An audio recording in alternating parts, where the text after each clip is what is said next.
All right. Oh, I have to bring up my, never mind. These numbers aren't even right, though. Okay, is this the...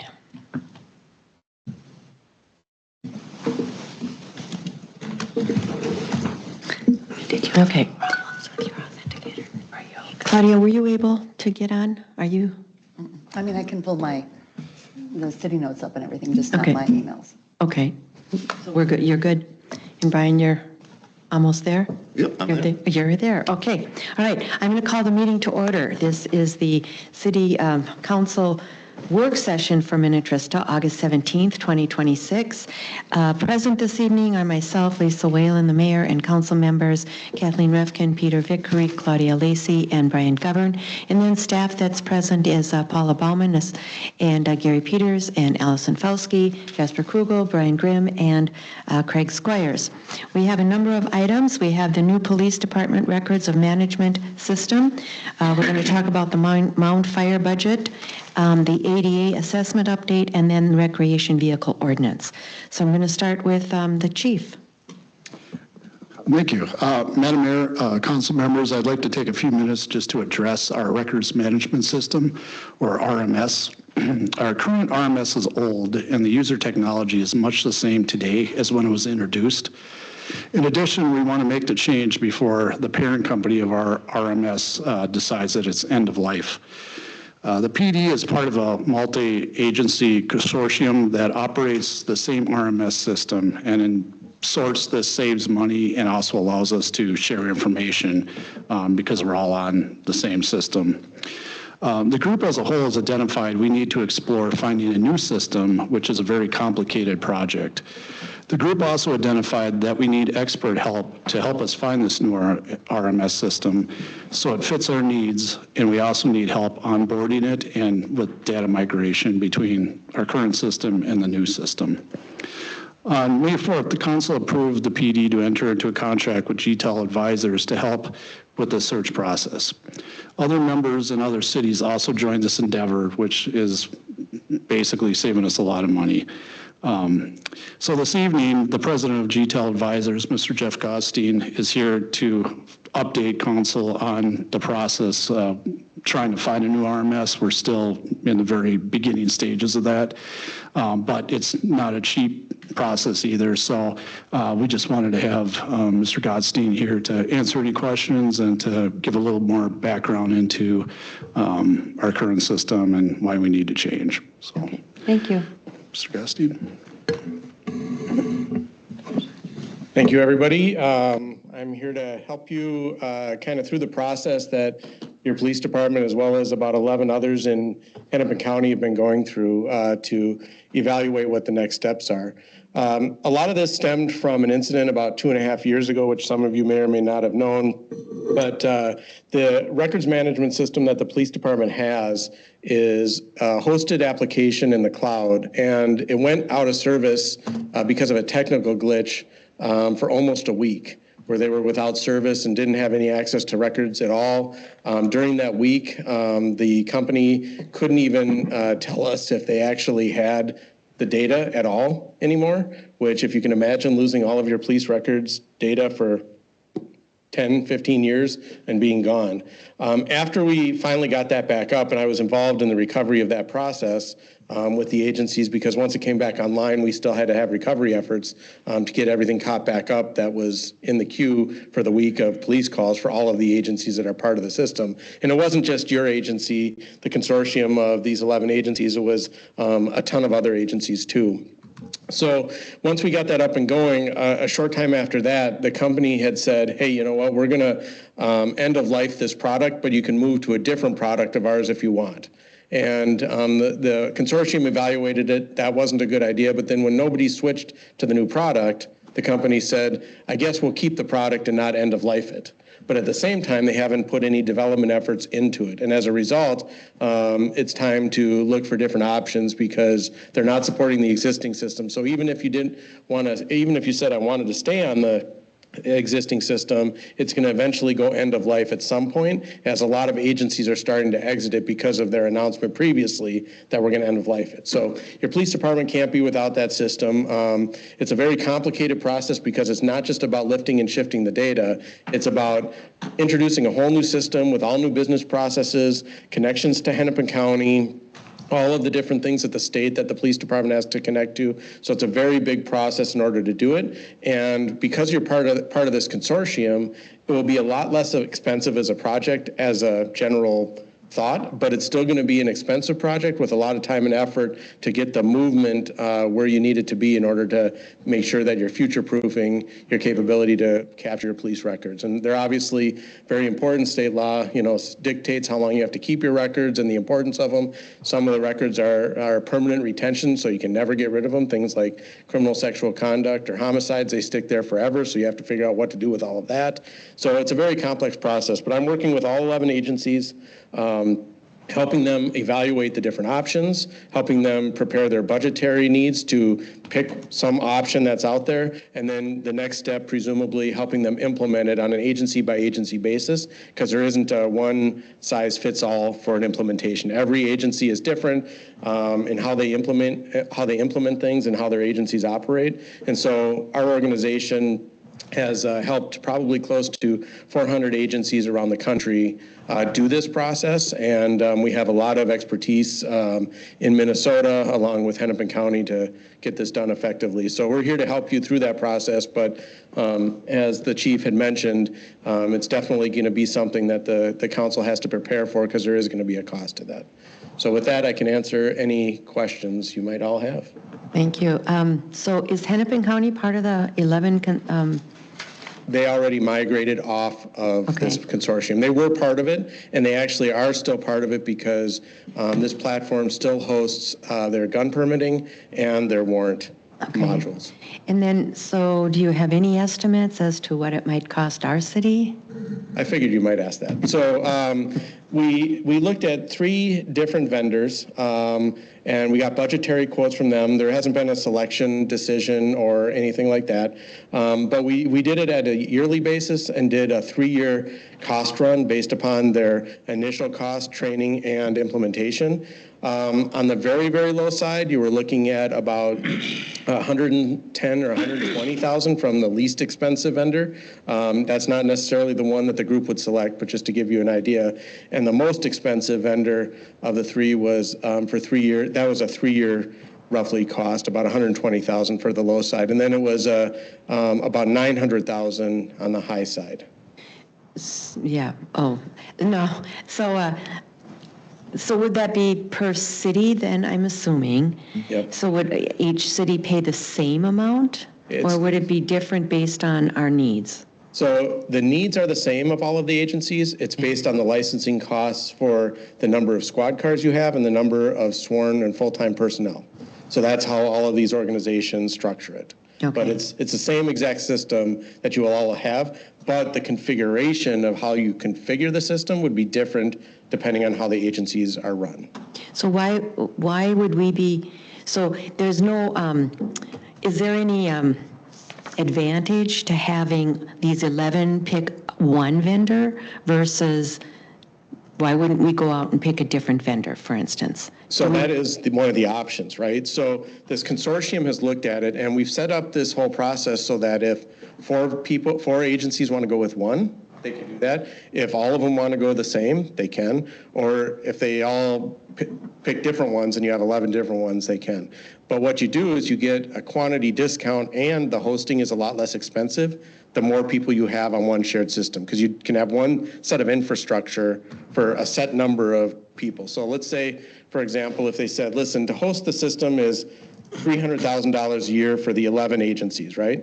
Well, if you have half the agencies doing it, it might be only $150,000 for that. If you have all 11 doing the same, you split it 11 ways. Mm-hmm. And so you get a bulk discount by doing the same thing. And until we get to the final stages where agencies are set to deciding what they're going to do, we don't know what the breakout is going to be of those various different factions, what they select. And then when would this happen? You know? It would probably be, I would say, what the group has decided at this point. They want to see a couple things from where the vendors are with their implementation of their systems in Minnesota.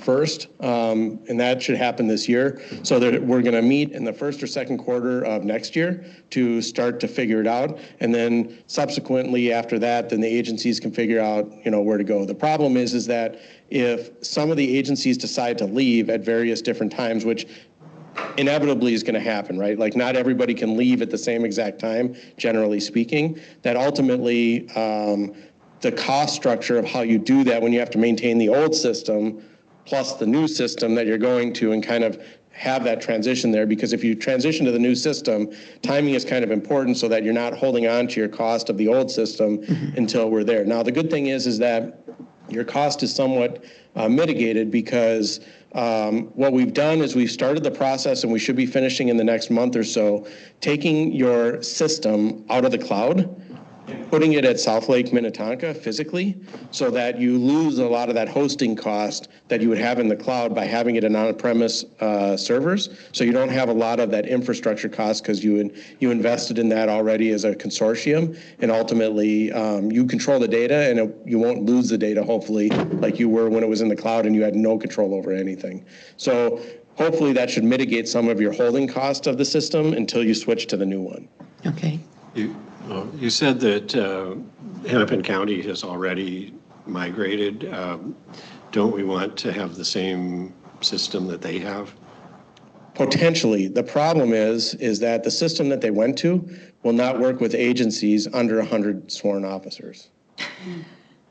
So it's a bit of an issue. And Even though if it's a consortium? We went down that path with them, and they said yes, because ultimately, if they can do one implementation of 100 officers or 10 implementations for 10 officers, the cost and their time to do it isn't there. Yeah. And part of the problem is even if you wanted to join the Hennepin County system, which I don't think you can technically the way it is, being part of the Hennepin County system gets a little bit complicated because you now have zero control over the cost or where they go with things. So if they said, hey, you know what, we're going to start charging you a certain number of dollars a year. You want control. Yeah, you would probably lose that. It doesn't mean that you can't be on the same system, but it would have to be your own instance. So, if their approach changes at the beginning of 2027, you will definitely have some options to do that. That's why we're not making exact commitments at this point, because we want to see how things kind of play out with a bunch of things. But ultimately, you definitely should be putting money away to plan for this, because it's not going to be a cheap endeavor, but it's going to be a necessary thing for you to keep your public safety department operable and compliant with all of the rules and regulations that you have to. How many systems or vendors are there that offer this? Like how many options are there? Nationwide, I would say there's probably, if you were to look at the top players in this industry, a total of 10, really solid vendors.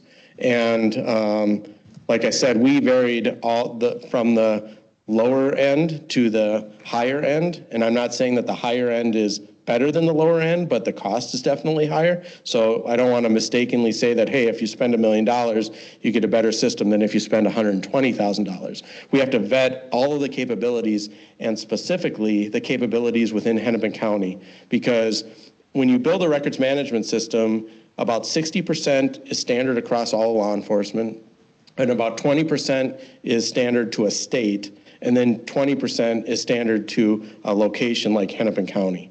And so it gets very complicated, and so you want to make sure that anybody you pick has experience with all three of those aspects, which includes Hennepin County, which is a very difficult entity to integrate to and work with. And so you don't want to just take somebody who's really solid on the East Coast and think that they can just come to Minnesota and do it. We need to only look at those that are here in Minnesota currently in order to mitigate the risk of a failed implementation, which you don't want. And those How many are in In Minnesota, there's probably, I would say 4.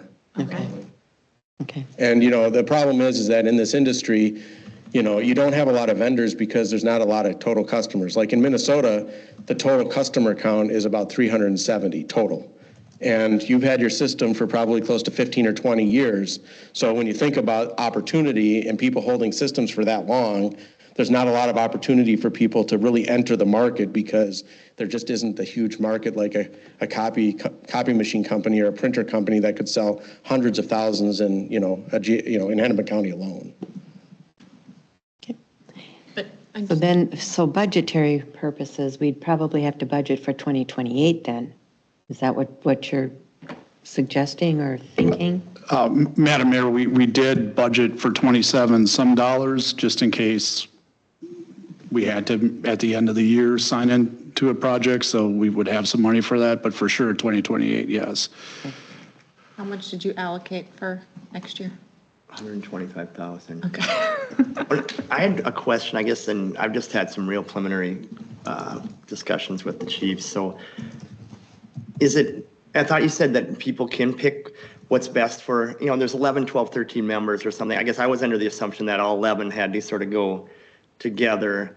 And then I could see the big players being like, obviously like your Plymouth or whoever's got more money to spend, to them it's like, but we do have some independence and autonomy because I've seen what the range was. I thought I saw some spreadsheet at some point, some quick, and the one vendor was way off the chart. I mean, unless they have an unbelievable product or something, it's like, why would we go with them?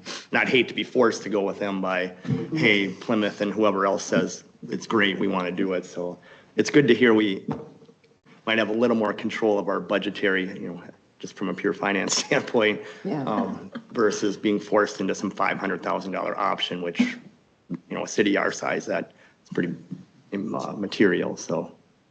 Yeah, and I think the key thing is you can't equate cost to quality of the product. That's one thing I've learned in this industry is that a cheaper product can be a better product, but you have to really evaluate to make sure you're getting what you get and ultimately that they're going to succeed in the implementation within Minnesota and within Hennepin County. Because even if you got the cheapest product that can't accomplish that, then you're in way worse shape and you're going to end up buying it twice because you're going to fail this, you're going to have paid out some money and you got to rectify it. So it's best to figure it out first, and that's why they've decided to wait until Q1 of Q2 of next year to kind of come up with a game plan. The wild card is that if the company that currently owns the product says we're not supporting it anymore and we're going to end of life it at this date and time because they just don't want to support it anymore, you're not in control of that. If that happens, you're one update away from Microsoft update away from your system stopping working. So you want to get out before you run into a situation where you run into a serious issue and you go back to paper and pencil because you don't have any technical option to fall back on. That would be a bad situation for everybody. And then just one other question that I have, but if maybe you have more. So how much is it costing us for your services, and what have we paid so far, and what's the total cost of that? Do we have those numbers? Madam Mayor, members of council, I checked earlier today, and so far I just saw $600 going to GTEL, but the beauty is because we have all these other departments sharing the cost, this would be incredibly expensive if we did this on our own. So I think our contract, I believe, is $175 an hour. And it's hourly, I think is what I read. Yes. Yeah. Okay. All right. Council, any other questions? Okay. Okay, thank you very much. It's good to know, good information to have. All right. Welcome, and we're here to help you through this. It's not fun. Thank you. Thank you. Okay. So next, we're going to have Mound Fire budget discussion. And I'm going to have Jasper start us off. So recently, and I'll just really quickly say, the reason this is here is because recently we went to the fire committee meeting, committee meeting, and we're somewhat shocked by some of the numbers that they gave us. So we're here to talk about that. Yes, Madam Mayor, members of City Council. Yes, tonight we're going to talk a little bit about the Mound Fire budget and kind of just some things that have been occurring with that process and kind of how that's changed from year to year. I will lead with, there's been a lot of employee turnover and change and new hires in Mound, so I think it's probably tied to that a little bit. But a little bit of the timeline and how this works.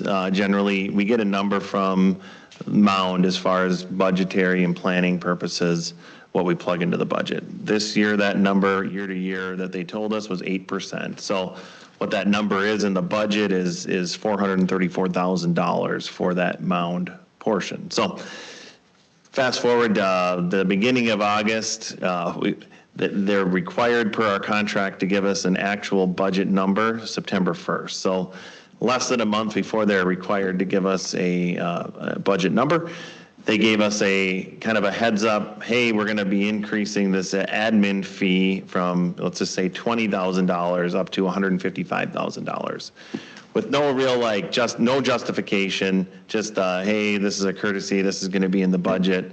And preliminarily, they gave us some numbers, and it looked like we were going to go up about 15% versus 8% is what we were told. 18.6% increase.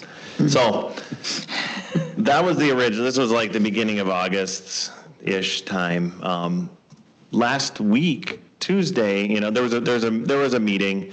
They kind of went through this. I don't think it went very well. There was a lot of questions that were unanswered. And that was about a week and a half ago. About a week ago, we got numbers from Mound, and the numbers came back at $427,000, which is under what we budgeted, right? It was about 6.29%. So, but they still had this admin fee, and they maneuvered some things likely around in the budget, but we don't really have the detail on that either at this point. And then this afternoon, we got another number from them, and it's now $440,000. So a little, $16,000 or so more than what we actually budgeted. So with a little bit more detail, but not really much detail. So the process is definitely different than what we're used to. I think there's a lot of questions from our group and the others in the group, Spring Park and Shorewood a little bit, I would say. So everybody's got some questions as far as what these new charges are for. I think the intent of this is to update City Council on some of these changes, see if there's something that we want to do. I will note per our contract where we have a window, if we would say we want to renegotiate something in our contract, we need to let Mound know by January 3rd, 2027. And that gives us, we have a contract through 2027, but what that would mean is we could then talk about some of these things in 2027 to potentially enact in 2028 if there are things that we want to do. So that's kind of in a nutshell. I know Councilmember Refkin and Mayor Whalen are a part of this too, so they probably have some input. Yeah. So we're sitting in this meeting, and we have a line item usually of $20,000 is what has been historically charged to the fire department or for the fire department budget, $20,000.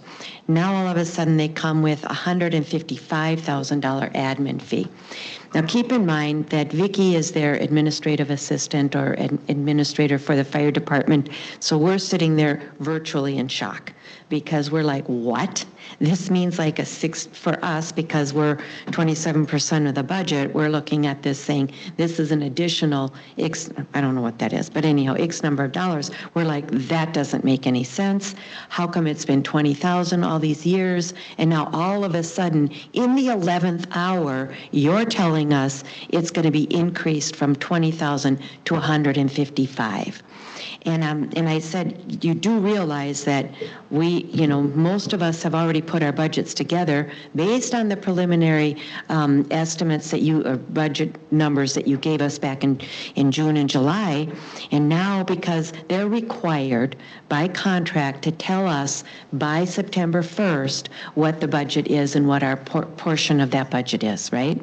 Well, we're 3 weeks away from that after being told multiple times what a different number was going to be. So anyhow, we're sitting there saying, this is really bad on your part. I mean, this is really bad behavior, so to speak, because we're now sitting here, now we have to raise our budget more. So the presentation was also very, very poor because they said, well, this 155,000, it includes this, and this, and this, and this, and this, and this. It was 20 different things, but no numbers attached to each of those items. None. And I mean, they even threw in their LMCD membership dues, and we're like, this is what it looked like. What does this have to do? That was it. Hold on. So we're looking at this, we're saying, what does LMCD membership dues have to do with the fire department? You know, I mean, so anyhow, so that's then when, and we expressed our serious concern about this, and we're basically told by the mayor, well, you haven't passed your preliminary budget yet, have you? And I said, well, we're poised to do that the first meeting in September based on the numbers you folks provided to us back in July. He says, well, you haven't passed it yet. So needless to say, we were upset. And that's when they came back then last week with new numbers, and basically all they've done is they've taken some things out of other areas, but they've kept this admin fee, right? So that's the thing that I'm concerned about, because going forward, I mean, that's ridiculous. I mean, And to give everyone an idea, like so they broke it down per department. So finance, they want to charge the fire department $61,000. HR, they want to charge it $22,000. IT, $9,000. Administrative, city manager, $34,000. City clerk, $12,000. And keep in mind, they have Vicky full-time doing a lot of this stuff. And communications, like $7,600, but I don't know what the communications is. So they found $155,000 from their budget to then put on the fire department's budget. And then that's what prompted the questions and the document that you all got here. And the most concerning thing, I think, is that they're cutting the fire department's actual budget, the capital outlay. So it was $208,000 last year, and they're cutting it to $86,000 in what appears to be just to say, well, we're not increasing how much you owe by that much. They're just moving it from one bucket to another. Right. Which then there's obviously huge concern of, now that money's not there, we're gonna have to make it up later. They're changing staffing, they're cutting how much the duty officer program is going from 55 down to 43,000, but we're supposed to be adding duty crews, so I'm not sure how they're figuring that out. And there was no detail at all at the meeting. It was, yeah. So a couple things, it's a lot of information and a lot of numbers. We're not going to go through all of them, sorry, today but I think, so a couple things that we're looking for. One, we wanted to make you aware of this. And two, I think we want to also let staff know what our next steps are going to be. And I think I would highly recommend, I think Kathleen and I are going to say, we need to let them know, give them notice before January 3rd, preferably sometime this year, that we want to take a look at the contract and we want to renegotiate the contract. Because this kind of activity is not, I would say, almost unethical. I don't want to say I would say, I'd carefully say it's not good business behavior, put it that way. So I think we should notify them. If you're all in favor of that, staff will put together a letter and we'll notify them. Probably not, we don't have to do it immediately, but maybe this will come back in October, do you think? Yeah, I mean, I could put together something by September. Would it help to do it before September 1st? We asked for another meeting in August, and We're supposed to get, they're like not willing to do that, and they don't think that there'll be a meeting in September they're either. supposed to be though, because if we have questions on the budget, there's supposed to be a September meeting.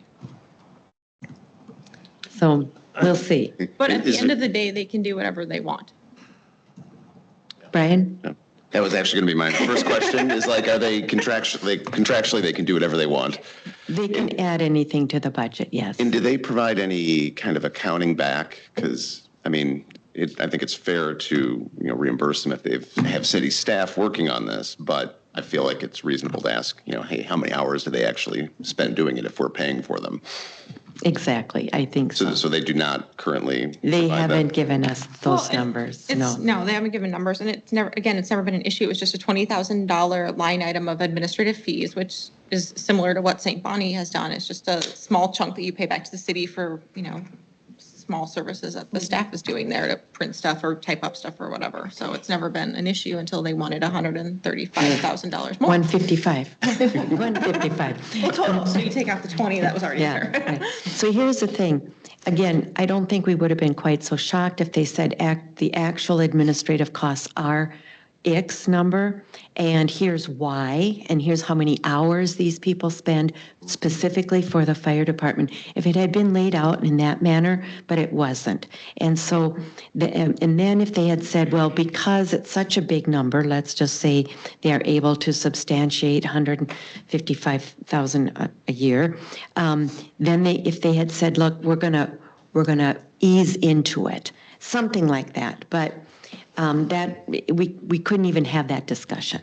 And so that's a bit concerning. So we're going to try and have that discussion in September. We'll see. But for now, I think we're going to have to take a look at these numbers and also then see what our options might be for going forward. And we're going to be talking with St. Bonnie too, and seeing what options we have there. And yeah.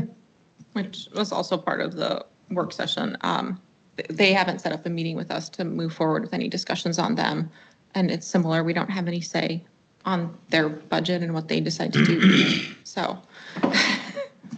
And it's been a little, we've been trying to get a meeting together, and it's been difficult. A lot of it is because of their mayor having some health issues and hospitalizations and so on. I don't want to go into details, but so I think we're pushing them, and they have a new administrator and all of that. So we're trying to get a meeting together sooner than later. Yeah. And we do have one on the books to talk about the partnership, along with, I think, 5 other topics. Well, we're not going to talk so much about the partnership. We're going to talk more about when we can get back at the table to talk about the partnership. And we're going to also, but there's about 5 other topics that we need to talk about regarding our St. Bonnie and Minnetrista. So we're going to try and nail them down for those partnership meetings. Hopefully get a few more under our belt before the end of the year. We'll see. Yeah, and if I may, I have a couple notes here. I just want to confirm some things. So I'll just draft a letter requesting that we renegotiate the contract and get this to you guys sometime in September or October. I'd like to request detail on the new admin charges. You know, I think we've kind of done that, obviously, and I'd like to request, I know Councilmember Refkin has done some backwards engineering using some other documents that we've gotten from them, but like actual detail from them on any changes in the budget from 26 to 27, you know, with the capital changes, like they should really talk to us about those things. And I think if they're going to do admin, like Brian said, how many hours are really spent? Yeah. I mean, by their city clerk, how many hours does he spend on fire related issues? I mean, That many. Well, no. And the formula that they're using to justify these admin charges is, the way I understand it, a GFOA formula that their finance director has used in Minneapolis. That isn't necessarily tied to hours. It's more tied to just, I don't even know. I'm not sure, Brian, he's kind of the GFOA guy. Sort of voodoo accounting. Yeah, so it's not. Not very straightforward. I prefer, Yeah. I'd prefer if there's hours justification, but it's really just the way I understand it is just like a percentage allocation from each of their items that they think are related to the fire, and based on the budget, number of people, just a couple other metrics that they're using to justify it. So it would be great if it would be tied to like, hey, the clerk is doing these things and we think it takes, 80 hours a year or whatever it is. But that's not the formula that they're using. So I'd like more detail on the formula that they're using to justify these things too. Well, yeah, and you can see in the email that Jesse sent today, that was in follow-up to our questions, it's just vague. Like, the city clerk is responsible for administrative services and legislative process oversight. what does that mean? Yeah. How does that pertain to the fire department? Like, what's that, like an hour a year? I mean, there's not a lot of legislative process oversight related to the fire department. It's just vague, and it's not okay. No. So we're going to work on it some more. But again, we really don't have any say. And that's 2 years ago, we said we wanted to try and work this partnership out so that we would have a voice and a place at the table. And that kind of fell apart when Mound and St. Bonnie couldn't figure out the pension plans. So again, we're going to work on that too. And I think to that extent, pending how reviewing the contract goes, and if we can even set up meetings, we're going to have to talk about how this is going to play out. Because if they continue to just do stuff like this, it's not really a partnership. No. So, I mean, that's. And we'll see how the elections go, and we'll see. They have 2 people running for the mayor's seat. Greg Peterson is one of them, former fire chief, and then also Kathy McEnany. So we'll see how that plays out. And yeah, we're going to move forward. Okay, anything else? Any other directives for staff? If not, okay. So we will move on to the next item, and that is, let's see what, ADA assessment update. Yeah, Madam Mayor, members of City Council, I wanted to provide an update on this effort to look for a vendor to do ADA needs assessment. Working with City Engineer Fauski on some solutions that WSB could provide. They have a vendor that they work with, CRBPS, that we met with a couple weeks ago, and they provided a proposal that I've attached in this packet item. Their total cost for the ADA assessment was significantly more than I think the Kraus-Anderson one. You can compare the two. So I'm just looking for guidance on what we want to do in this situation. If Kraus-Anderson is somebody that we want to go with, I think there's some opportunity to whittle down those costs a little bit too, if we're just looking at ADA. Kraus-Anderson, their proposal has ADA with facility needs as well for that $10,215. So if it's just strictly an ADA, there's probably a conversation that could get that to be even a little bit lower. I know Kraus-Anderson has offered to come in and discuss this with the City Council if they want to do that as well. Or we can just kind of table, there's some options. We could just table this exercise. We do have, I will mention, we do have an ADA checklist that we did in 2018. Staff did this. After talking a little bit with the building official and David this morning or this afternoon, we could utilize that. The one concern by the building official is that there's also Minnesota accessibility laws that we have to incorporate, or we should incorporate into any changes, which could be slightly different than ADA. In a more restrictive manner. He had indicated, something about door width is larger in the Minnesota accessibility law versus the ADA. So there's some nuances there. But wouldn't the building codes spell that out?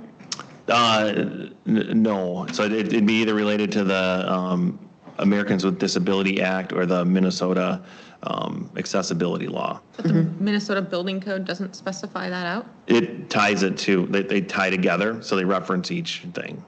So the building code doesn't necessarily say what's required for ADA, but it links them. So there's that consideration. So I'm just looking for direction on what we want to do. If we want to have Kraus-Anderson come in, or if we want to look for other vendors, we can also do that. I can ping some of the colleagues around here to see if there's anybody else that they've used, and kind of go from there. How extensive was that 2018 report that staff did?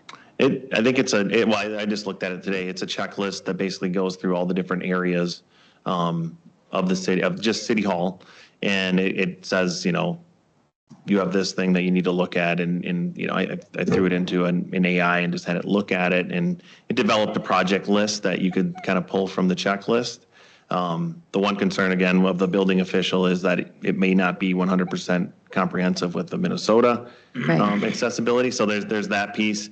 It is 8 years old. I don't know if there's been any changes. I'm not that familiar with ADA, but if there have been any changes, those wouldn't be included in that either. So, but at the end of the day, too, the Kraus-Anderson proposal, what they would, the final product that you would get is, here are the things you need to do.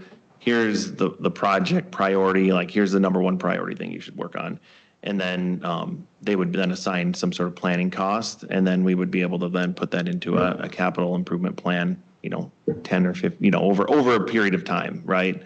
I would think that would go a long way as far as if there was a claim or of some sort here. I will mention, and Paula brought this up today, there was somebody not at our polling location, but at another polling location that fell in the parking lot and broke their hip. Not necessarily ADA, issues, but there's all kinds of folks with different, abilities that are using our facilities for voting. So it's something to consider. But we don't have to bring up, so for instance, I think we use the Baptist church for one of our polling places. We're not responsible to bring them up to ADA compliance. I mean, No. Okay. Same with any other polling place that's not, It's a school district. yeah, school district is the other one. So then another question, what's driving this? Are we required to do this?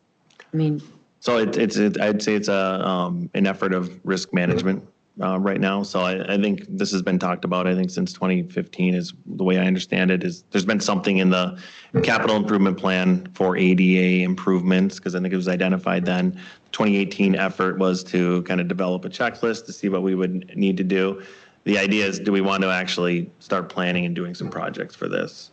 when you say liability issues, so if we have a plan and we have a plan to implement the plan, and we don't have to do it all at once, does that lower our liability then, or our risk, or what does it do for us? I guess. Yeah, I think it helps us. It doesn't eliminate it, right? Because if somebody gets injured here, they're likely going to sue us on a couple different things. The League of Minnesota Cities would represent us in that case. Right. So it'd be beneficial to have something in place. The checklist helps. I think that was kind of the driver of the checklist, the way I understand it, to kind of get some sort of survey done. But we have this number in the CIP. We don't really know if it's correct or not. So we don't necessarily have to do anything, but if it's something that we want to do, we can. Okay.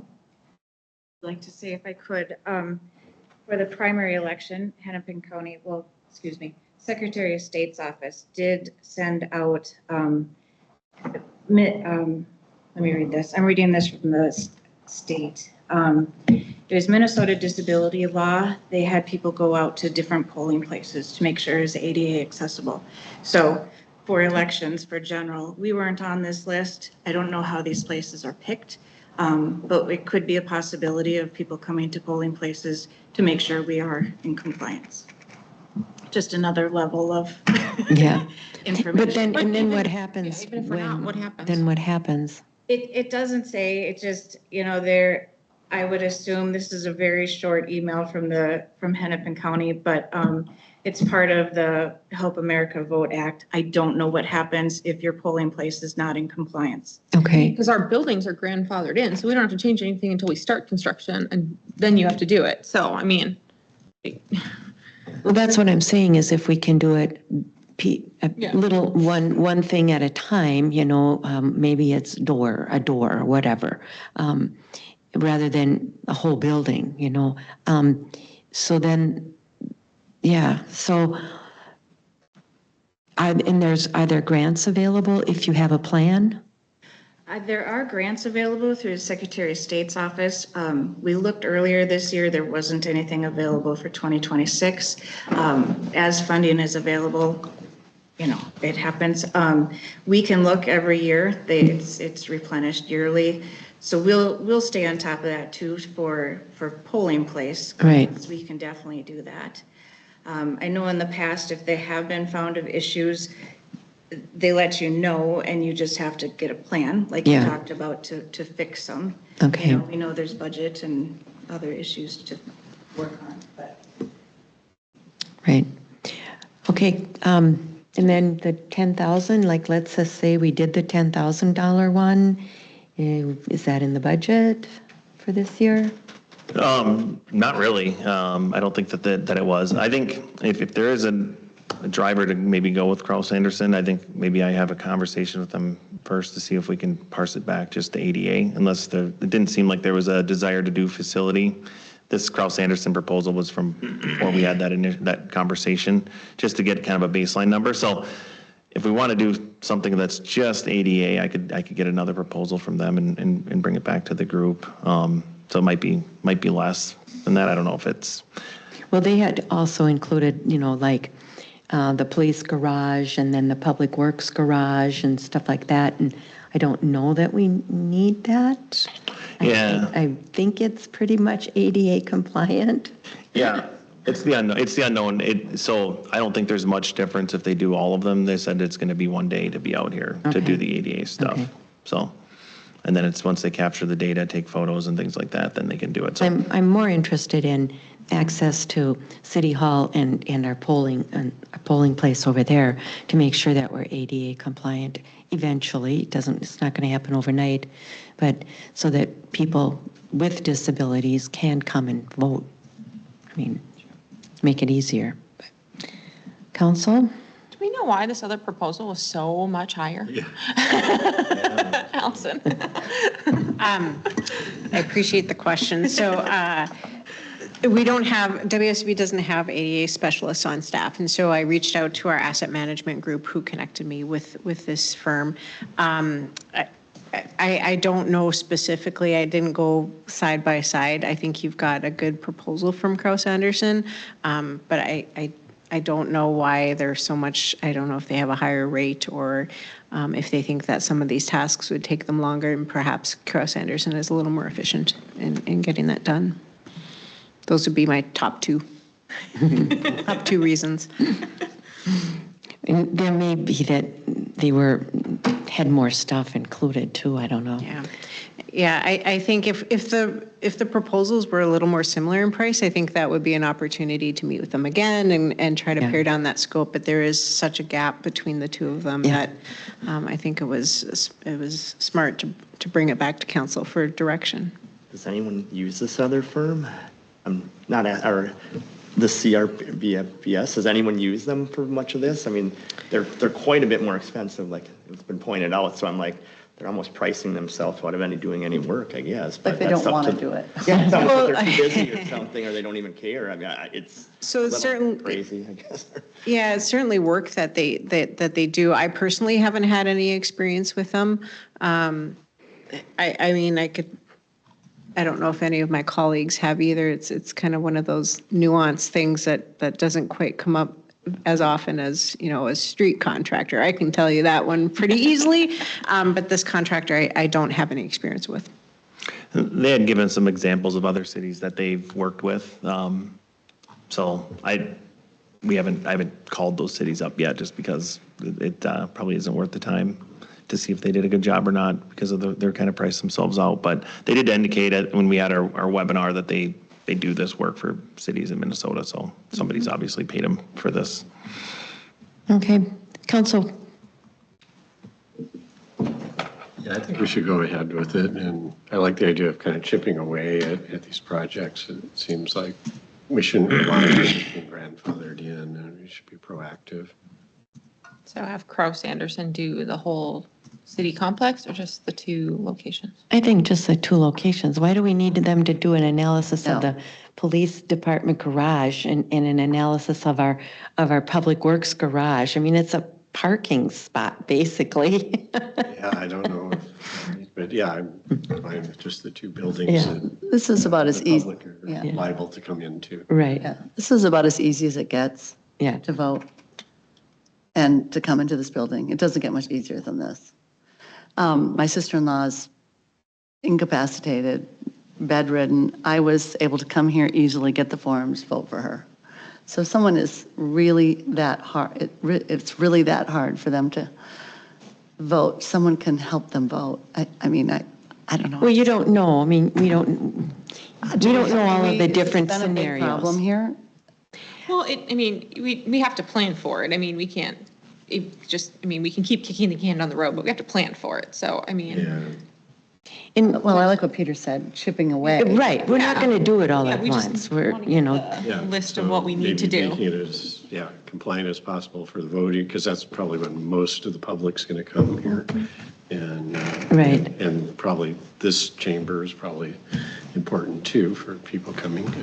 But beyond that, the public's not in the building. right, but we could, I mean, eventually, we could have an employee that is physically handicapped and might need, so. Use the restrooms. Yeah, and or something. Good luck with that at this. Yeah, right. Well, so anyhow, but we're not going to do it all at once. It's going to, but I think if we have a plan and then at least then if that will mitigate our risk factor a little bit, that might be helpful. Because if you say, well, we do have a plan and we started implementing it, we put in a new door, something like that, whatever.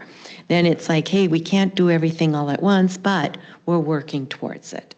So I think it's a good thing, and we can decide how much we have to spend. So like Paula said, if there's grants available, then we can do that too, which we're going to try and do. So maybe what the next step would be, have Kraus Anderson come in, but also check with your colleagues to see who they have used and kind of what their price point was. If their price point is the 33,000, forget it, don't even, let's not waste our time, you know? Yeah. But if they have done one that's 5,000 or 6,000 or 10,000, maybe then we can look at that. Yeah, I'll have to go, I basically did a survey of a lot of the cities around us, so I'll have to go a little bit outside of our region, but I'd say most of them, all of them that I talked to that did facilities studies, used Kraus Anderson, because I think the price is right usually. And they have I think they have a streamlined process. They have a table that they plug everything into, or they store the data, and it's pretty streamlined, I think. So that's why they can probably charge quite a bit less. So, so did you want to just narrow this down, the scope, to just ADA? Or do you want to do, because the Kraus Anderson is ADA and facility needs. No, I think we just do ADA Okay, at so this point. I'll get a proposal just for ADA, and I'll talk to them about, if they're out here and if it's any more money to do, just give the police department a look. Or do you want it to be just City Hall no matter what? Well, it would be the police department and City Hall, okay. Right. And then But not the garage. Not the Public Works facility out there. I don't know what Gary, if you got any input on, I don't know who uses that, if the public's ever in there, or if I don't know. The old building will never pass, so Yeah, that's for sure, so. sure, okay. So just the two kind of It would be places. this whole building. Yep. And then the police department. Sure. Yeah. Yeah, I can ask them to scale that back to just ADA for the two facilities. Because the facility needs study, we were going to do maybe next year, a couple years from now, when our debt for the police department falls off, then we can start thinking right before it falls off, we can start thinking about what other facilities we're going to need.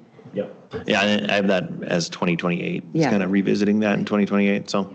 Okay, and then did you want Kraus Anderson to come and engage city council in a discussion, or did you want me just to kind of work on this and bring the proposal back and kind of get the project rolling, or how would you want to approach this? The latter. Have them come out and do it and give us the results. Okay, I'll likely have to bring the contract back to a regular meeting to get that executed, but other than that, then we'll get going. And I'm guessing that if we scale it back, I don't know if it'll come down, I don't know what percentage, but I can assume it'll come down from what the number is in the packet. Okay. Okay. So then you'll just bring the contract back? Yeah. Okay. All right. All right. Sounds good. And next, then, we have the ATV ordinance. All right, give me 1 second here. I'm going to move on to the other topic. So the ATV, or we'll call it recreational vehicle ordinance, is something we've discussed at a previous city council meeting. We're bringing it back to kind of talk about the one term and affirming that term with de minimis use, and then also discuss a potential language change related to the distance. One of the, kind of talking point distance changes is to change it from 300 feet from the property line to 200 feet from the primary structure. So in the case in the example that was brought up at the last work session, that would allow for that resident that's maybe having some difficulties operating a recreational vehicle on their property because of a neighbor maybe not really wanting it. That would open up the majority of the property to being able to use those recreational vehicles. That's one case in point. As we kind of indicated, there aren't many complaints that the police are getting. I will acknowledge and I think Craig will affirm, the distance piece is somewhat hard to enforce. They'll do their best to do so. But, anytime you have an arbitrary distance, it's really hard to get that exactly, exact. So those are the two language changes. We're looking for input on that. If we get to a point where we get direction to bring something forward, we would bring forward an ordinance on September 9th to change this part of the city code, and it would be enacted as soon as it's published in the paper. So with that, I'll entertain any questions. Craig's also here for enforcement questions as well. I think it's too hard to implement anything from the primary structure, so whatever is decided, it should be from the lot line. Like, I mean, what if the house is at an angle? Are you doing it from this part of the house or this part of the house, or just how the property is? I don't Define any part, any point of the house. I think that's getting too specific, and it's just the house. I think these people have a right to use ATV or UTV on their property.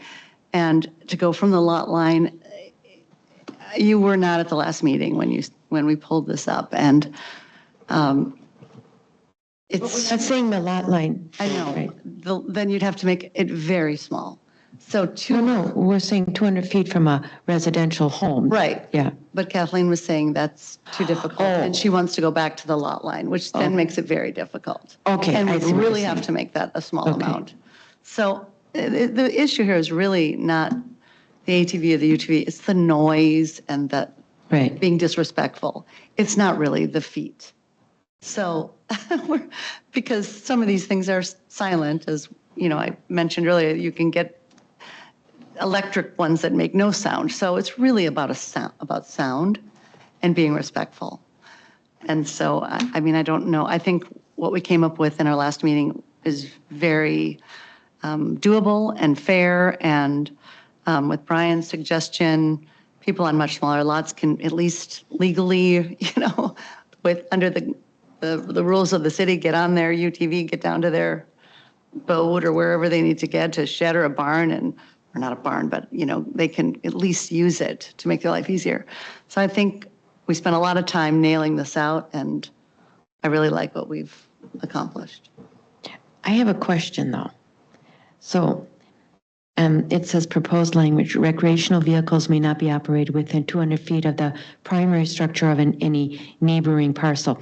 But then it says property owners may operate a recreational vehicle on private property that is de minimis in nature, meaning cumulative operation of less than 15 minutes with any 60-minute period. But where does it talk about the 2-hour restriction, and how does that then, so in other words, somebody could operate 15 minutes and then next hour operate another 15 minutes and then next. The smaller lots, like my lot. But it doesn't say that.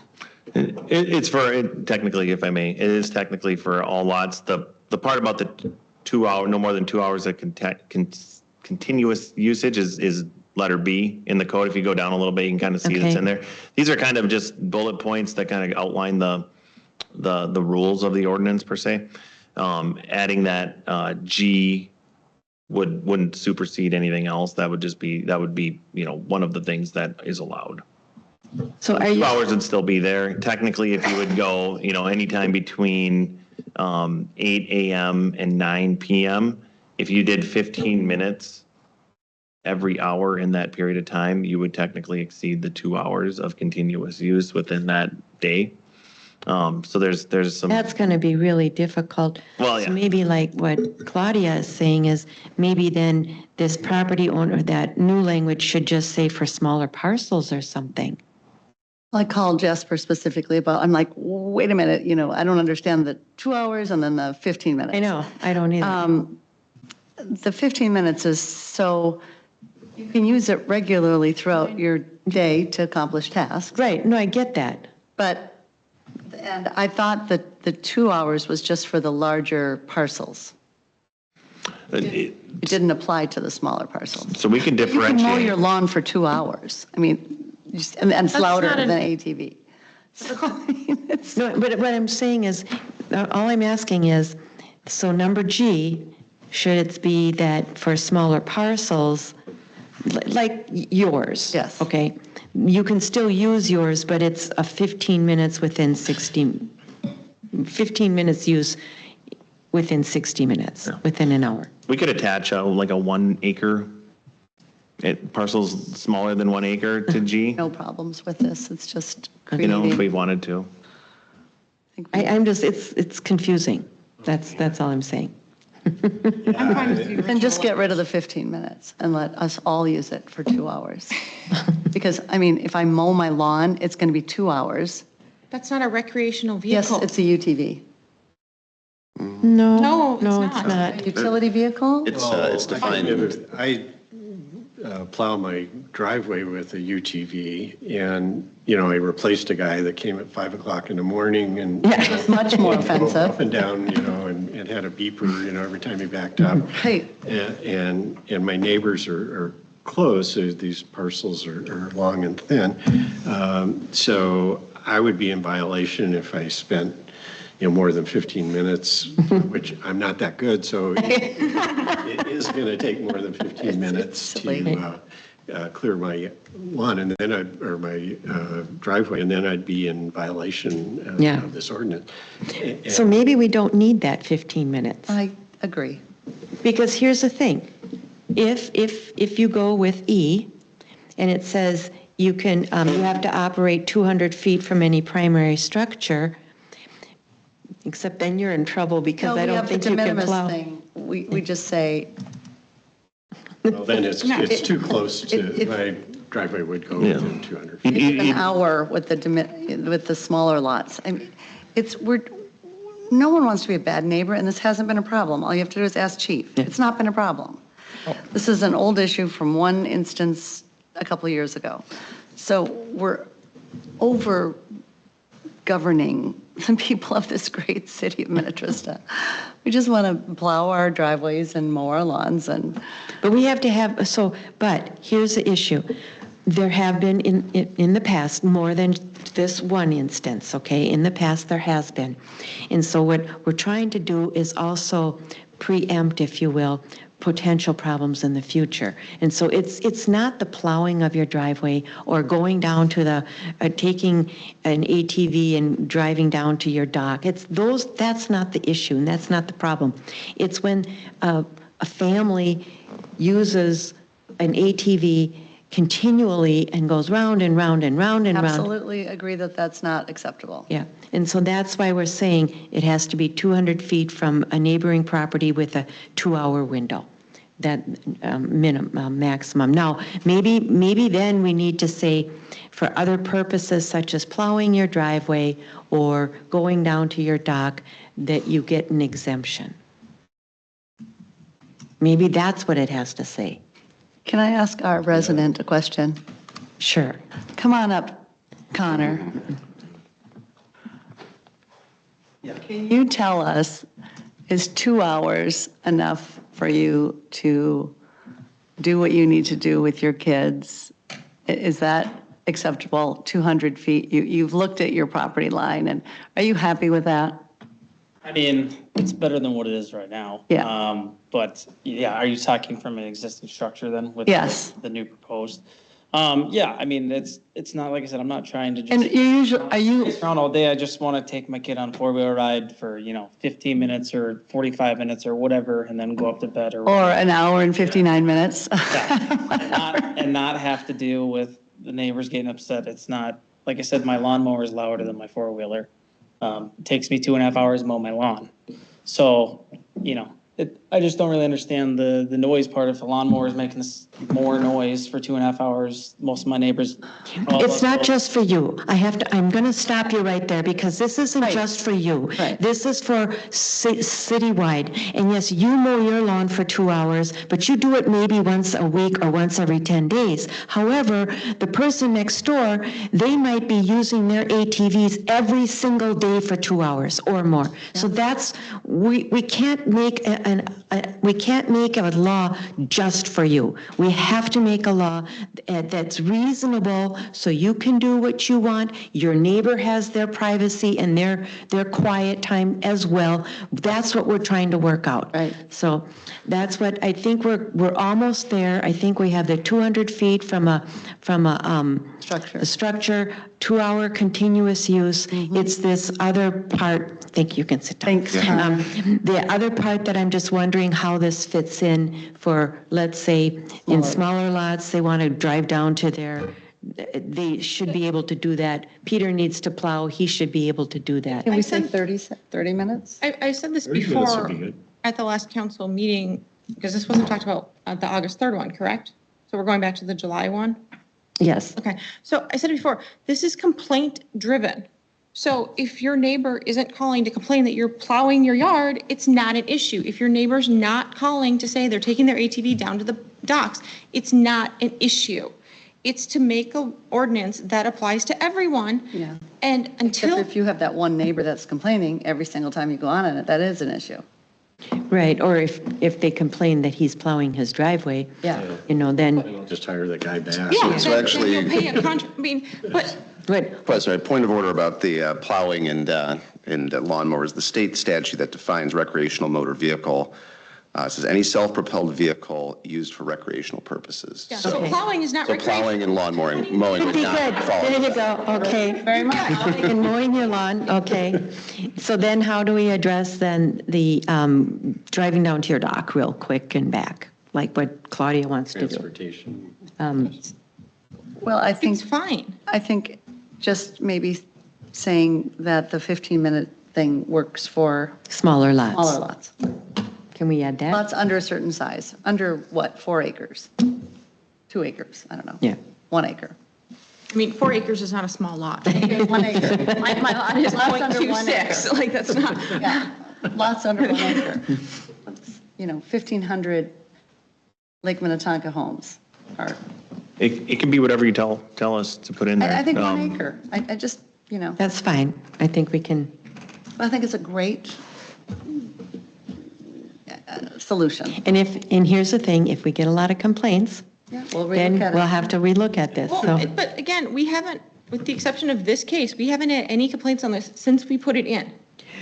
Right. But it's destroying their life because the one neighbor stands out there with the It's camera. not destroying their Yeah, life. it is. Well, they Ask them. can't- You missed it. I was here. Why did you Hold on. say I missed it? Hold I on, was hold on, at the guys. meeting. Hold on. The issue is that we found out that there are lots that have 10 acres, but they're narrower and they can't meet the 300-foot from each side. So let's just say you have 600 feet.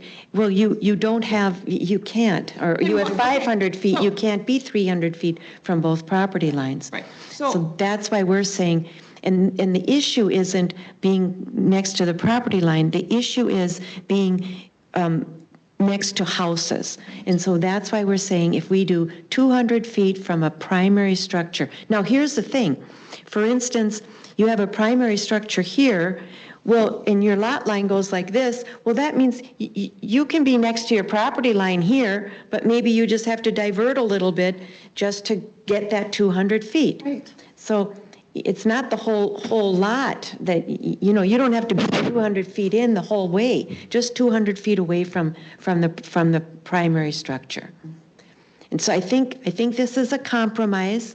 I know we wanted to the 300. Now, the only other thing I would consider is if you wanted to do 300 feet from a primary structure, but that gets pretty big. You'd still have to have more than a 6, No, you wouldn't, because like I said, if your structure is here and your property line is here, you might have to go like that. but if it's wetlands, Yeah. you can't drive on it. No. 200 feet from a property building is close. I took a tape measure in my backyard, and that's 2 houses down from mine. So my backyard and my neighbor's full backyard, 200 feet is now about a third of the way into the next house over. That's close. That's really close to someone's house.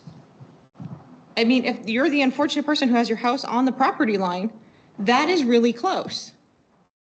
But they'd have to be 200 feet away. But 200 feet from a house is not that far away. Well, it's probably I measured about, it. Well, It's- then if someone has a complaint with someone using it, they should move to a much bigger property and go out in the woods by If themselves. someone has a complaint with this, they can move to a much bigger property. all right, let's not argue. Like, that's not. Okay, hold on. Brian, any recommendations or suggestions, or where are you at? Yeah, I'll be honest, I don't feel like I've got a horse in this, this race.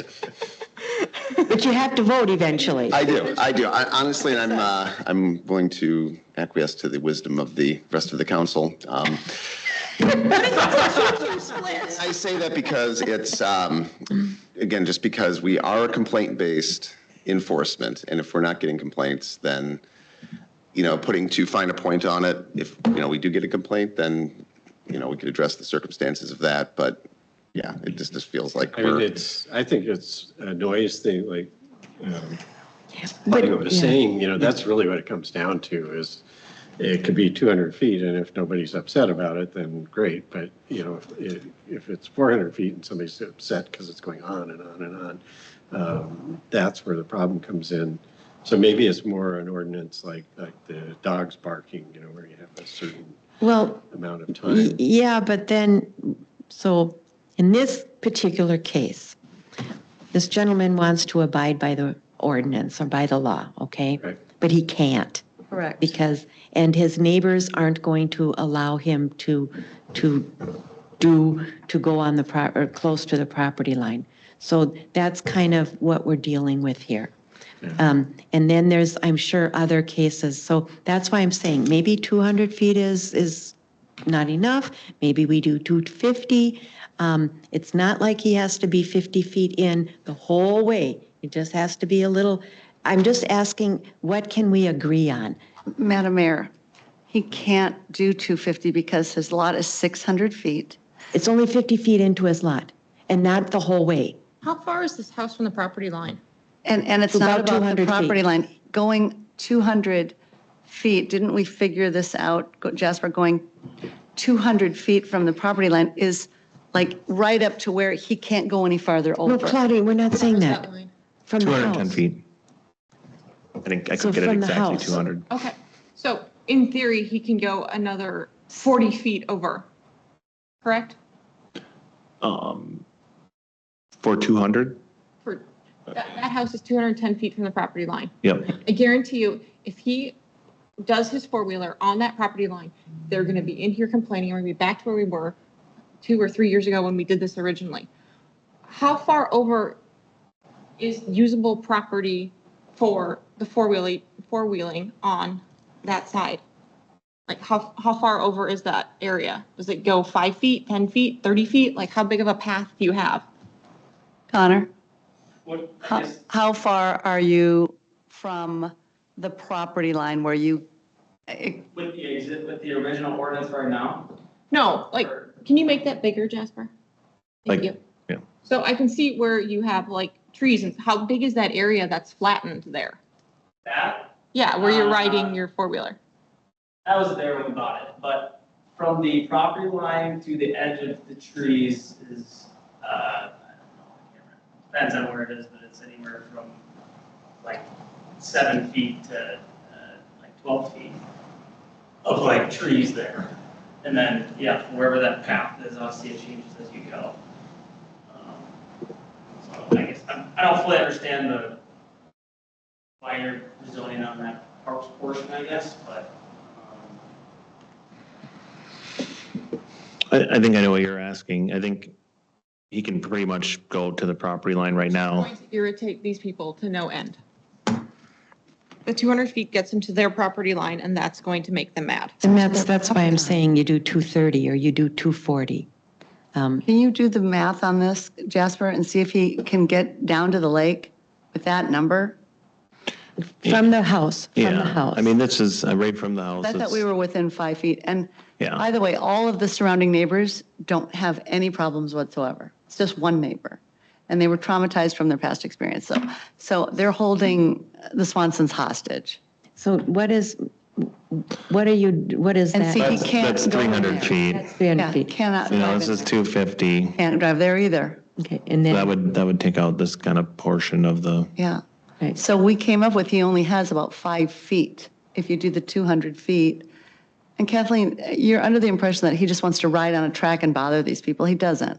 He's got a baby and a 2-year-old. so if it's 210, 20 feet, then he's right on his, basically right there. But he can't, see, there's trees there. He can't, Yeah, I know, that's what I'm saying. Yeah. You're not gonna be riding into the trees. right. So let's just do that and see how it works. I mean, Okay, I think that'll work. the way it is. I Yeah. mean, they don't want them to complain. I know that. And I know they also want to be legal, Yes. So if we say 220, they can, that looks like the trail that's about 220. Is it 220, Jasper? Can he make it? I mean, yeah. I mean, it looks pretty close to that. He doesn't have to change the trail. He I can mean, if use you the go from trail. here There you to go. The 220 problem, gets it right. the whole issue with whether it's 200 or 220 or 300 is being able to determine that distance. It's going to be really, really hard. And so what we're doing is we're saying to the one neighbor, hey, we did it the best we could, the furthest away from your house. And we're saying to Connor, hey, you will be legal if it's 220. I think 220 is weird and arbitrary, and it sounds like you were saying, Madam Mayor, this is for everybody. And I'll say it again, they don't want to aggravate these neighbors. I know that. They don't want them out there with cameras and videotapes. But 200 is a normal square number. I'm quite. It was 300. I mean, They everything's a can't do normal it with square. 300. But again, we have to make something that applies to more than just this one case. This is the one complaint that we've got this year, in So, 3.5 okay, years since I've been guys, here. we're not going to keep going over this. The only thing I was suggesting is the 220 as a, how do you say? It'll work for here, and it'll be 20 more feet anywhere else in the city. So it seems like that should work. That's why I'm saying that. Hopefully I can get 3 votes for that. Well, Brian, are you voting? Well, we have to. Opinion? I think that is a very reasonable compromise. I guess that's all And 20 feet? would you vote for that? Okay, so then we can get it passed. I'm afraid otherwise it might not go. So, all right. So 2 hours, 220 from any primary structure gives Connor the ability to use his current trail. It also gives people in other areas a little reprieve from the 300-foot mark from a property line. And hopefully this will work. Thank you, And the de Madam Mayor. minimis. And the de minimis, we'll do the de minimis thing, so For 1 acre or less. for 1 acre or less, yes. Perfect. All right, everybody happy? Compromise? Compromise. Okay, we did good. All right, so that'll come back probably September, the first meeting in September? Yep. Okay, Thank you. okay, all right. With that, we can then be adjourned for about a 10-minute break. So you guys have to eat fast. Motion to adjourn. Thank you. Second, Brian seconded that. All those in favor signify with aye. Aye. All those opposed, motion passes 5-0. We'll be back in 11 minutes, 12 minutes. Can you eat fast? 14.